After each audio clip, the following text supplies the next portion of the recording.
The year 2019 was full of many amazing feats.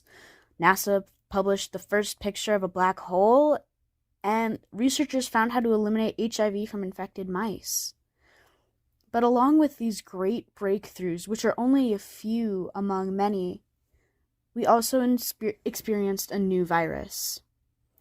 COVID 19 originated in Wuhan, China, and quickly spread across the globe.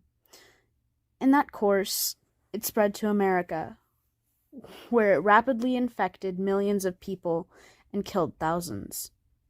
So COVID impacted us in a lot of different ways. Early on, we didn't know how contagious the bodies would be. In 2019, we served just over 900 families. In 2020, we served 1,050 families. Over the course of COVID 19 and quarantine, from March 2020 and even now in March 2021, people have been arguing and debating what are the rights of Americans in COVID 19 and what do we need to do to help pass this virus.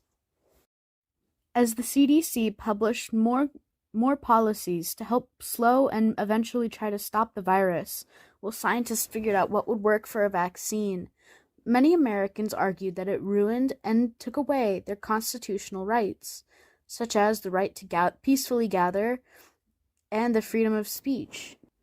Dr. Anthony Fauci, an immunologist, says, "I don't know how to explain to you that you should care for other people." It's hard to explain empathy to someone who grew up in a society where the only way to get forward is to look out for yourself.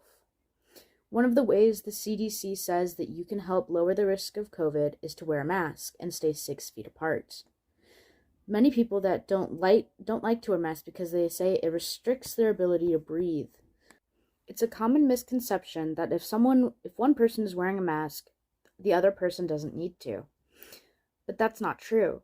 When you wear a mask, you're protecting others from your respiratory system, and that's why it needs to be a two-way street.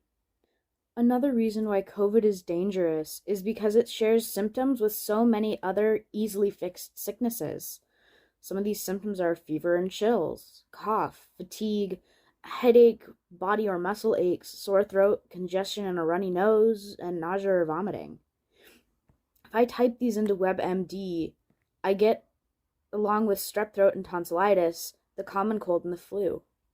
Aside from this, you could be one of 40% of Americans who are asymptomatic, which means they don't show symptoms of having coronavirus, even if they're infected. Many people believe that their constitutional rights are being taken because of the CDC's orders to help stop the virus.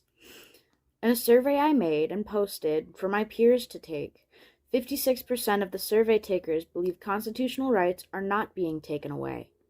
One surveyor even said, "I believe that it is just people using it as an excuse to try and leave their house.